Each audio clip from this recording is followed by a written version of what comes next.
Ndewo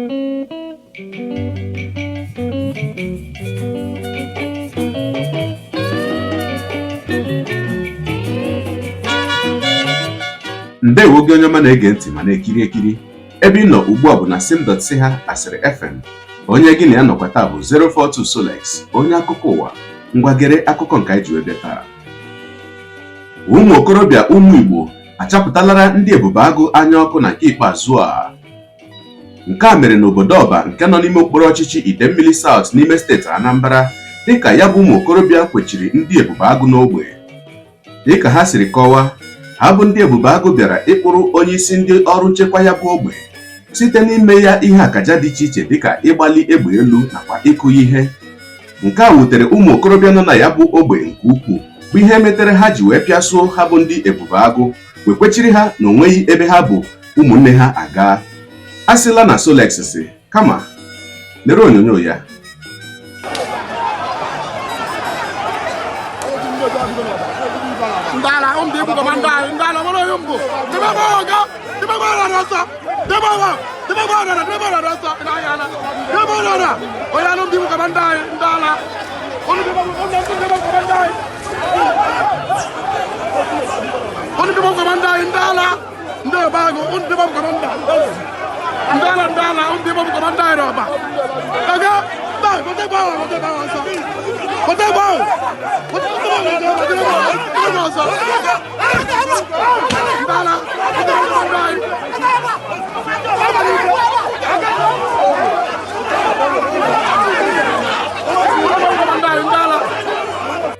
Nwanne m anyị kedere gị ka ịgbagoro ọba afa gị.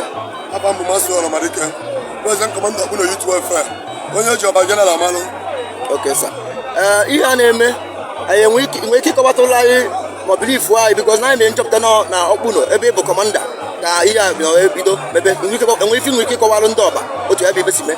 Ife a mere na mụ na Commander ọba general nọ anyị wee napụta ebe anyị nwe patrol ka ụmụ ọgarị. Anyị wee napụta ka anyị jebeze na ụmụ ọgarị ebe anyị patrol wepụtakwa ndị Ebubeagụ ka anyị wee kwurebe ugwu ka anyị paakị ya ka ọ nọta bentina ka nọ na bentina.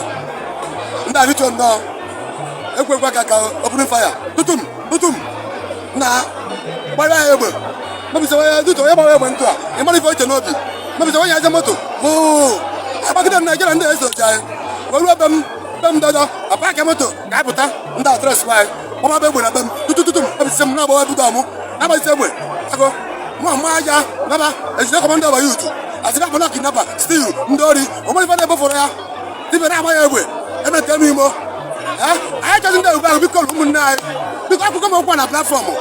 Anyị chọrọ ndị Ebubeagụ biko ka anyị chọrọ anyị jiri ụtụ ebe ewudo oji ebe ọchị jiri anyị bụ ewudo oji biko anyị chọrọ ndị Ebubeagụ ọ bara weta kidnapa mụ ife na adịrọ mma abịa na-agbagbu onwe nke anyị ji na-agba abụna anyị nwe patrol today ọ na-agbagbo otu kọmanda agbagbo nke general agbagbo nke ọbụla ọrụzinụ ndị ọba ọrụzinụ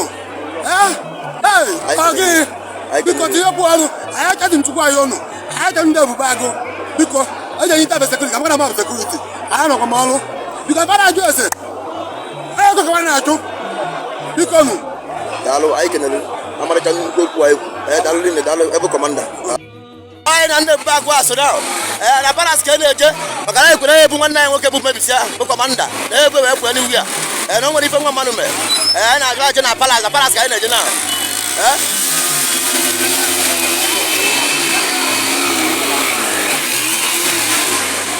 n'anya nwere onye obi dị mma. Ọba dị very hot now. Ọba dị very hot now. Ọ ife na-ekwu. Ọkwa ịhụla ya bụ ihe onyonyo ya mere nwanne m nwoke nwanne m nwaanyị ga na-esonye bụrụ anyị esonye asị gị daalụkwa jide ka iji onye ọma onye ekpe na-asị na Chineke nna ga na-agọzi gị na-anọnyere gị ọkpụkpụ gị na mbata gị ka onye taa bụkwa na mbụ ị na-ahụ ihe onyonyo anyị asị gị nnọọ. Onye gị na ya ka nọkwa bụ 042 Solex. Ya mere ọ bụrụ na ka m mere dị gị mma n'obi nwanne biko ọ bụ na Facebook na Instagram ka ị na-ahụ ihe onyonyo biko pịara m follow. Ọ bụ na YouTube ka ị na-ekiri ya bụ ihe onyonyo pịara m subscribe ya na mgbịrịgba ya n'akụkụ ka ị nwee ike na-enweta ihe onyonyo ndị ọzọ nga na-ewetara gị. Ọkwa na Twitter ka ị na-ahụ ya bụ ihe onyonyo pịara m follow. Ọ bụ na TikTok nwanne na-etikiri m ihe ma na-atọ ọkụma. Igbo ndị ọma njem ọnụ ekenekwa m unu wee na-asị na Chineke nna ga na-agọzi unu niile na ọ ga-adịrị unu niile mma.